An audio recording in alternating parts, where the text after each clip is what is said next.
Could the police have done more for Gabby Petito when they pulled Gabby Petito and Brian Laundrie over? Possibly. But the question is, could the police have saved Gabby's life? It's a different topic altogether. And unfortunately, the answer is not necessarily. My name is Kevin, and this is The Royal We.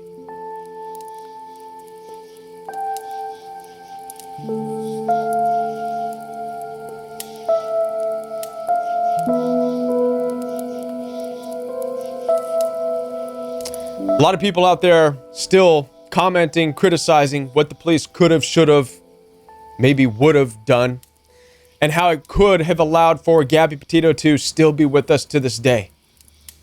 Now, I've heard everything, and we can hear it on the comments from people saying that the police failed because they couldn't see that Gabby Petito was having battered woman syndrome.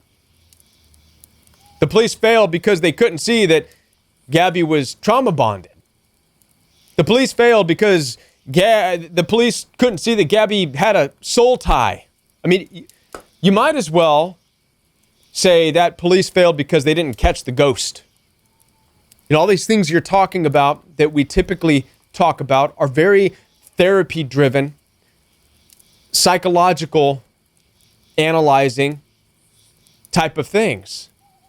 Listen, police officers are not ghostbusters. They're not there to catch and to cut these invisible strings and ties that people have. This type of stuff takes deep work on individuals. And so let's take into consideration that the police did, in fact, perhaps the best thing they could have done in that situation, arrest them both. Okay, you coming with me, Gabby. You, Brian Laundrie, coming with me. Hands behind your back. You go, both are going, you're spending the night in jail. Still, police are not responsible to see the invisible soul ties that are strong. I understand. The invisible trauma bonds, which are strong. I understand. Okay? They can't see it. That's not their job. That's not their responsibility. Police officers are not psychologists. They're not therapists. Police officers arrive on scene to eliminate a threat, physical threat. Okay? Did the police involved with Brian and Gabby fail to do that? Maybe. They saw the scratches on Gabby's face. They saw the scratches on Brian's face. Sure, they could have arrested them. That would have been their response. But watch this. What would have happened after they arrested them? They would have released them because that's what they do. Here's your ticket. Here's your ticket. Show up in court.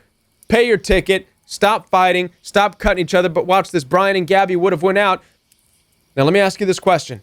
Whose fault would it have been then if Gabby and Brian gravitate back together after one night in jail, and then they go out and the same thing happens again, right? I guess I challenge you in saying this, that perhaps it doesn't matter if the police had separated one into a hotel room, one in a van, or if they both spent a night in jail and were given tickets because of what witnesses said was violence. Ultimately, if they come back together again, there's nothing that police can do.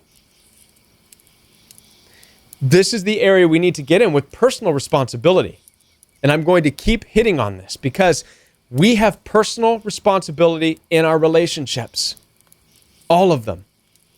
Yes, things like trauma bonds are real. Yes, soul ties can feel real. Yes, battered women syndrome, battered men syndrome. Let's not forget that abuse is across all genders. It is in no way, shape, or form is just a man thing. Only men are abusive. That is by far the stupidest thing I've ever heard in my life. Listen, I am here advocating for women. I'm against domestic violence where men abuse women. But guess what? I'm going to be honest with you. You know what the royal we was born out of? Abuse that I received from women. I'm just being honest with you. I have a third grade female teacher whose face will forever be seared in my mind because as a third grade student, I was humiliated and mentally and emotionally abused by a female teacher. Abuse is not just men versus women. Just because men are physically stronger. Oh, no, no, no. Many, many men, and you women too, have been abused by women. Your own moms, your sisters. We're not dealing with a man versus woman thing here, so stop making it that. Right? You know that. You know it. It's a fact. So stop pretending that this is a man-dominated thing. It's not. But that's a topic for a different discussion, all right? What we're here to talk about is how to understand evil in this world, which manifests itself through abuse, through power-hungry, dominant, hungry, authoritative, forcefulness, violence, hostility. These things can be seen across men and women. So what's our part in it? Our part is to recognize these things in any of our relationships.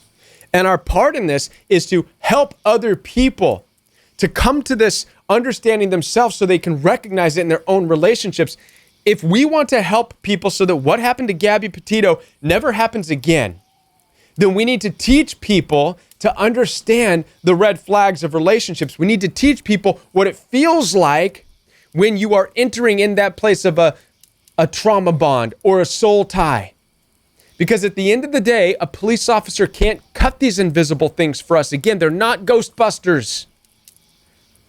We in this life have to wrestle with our own demons as individuals.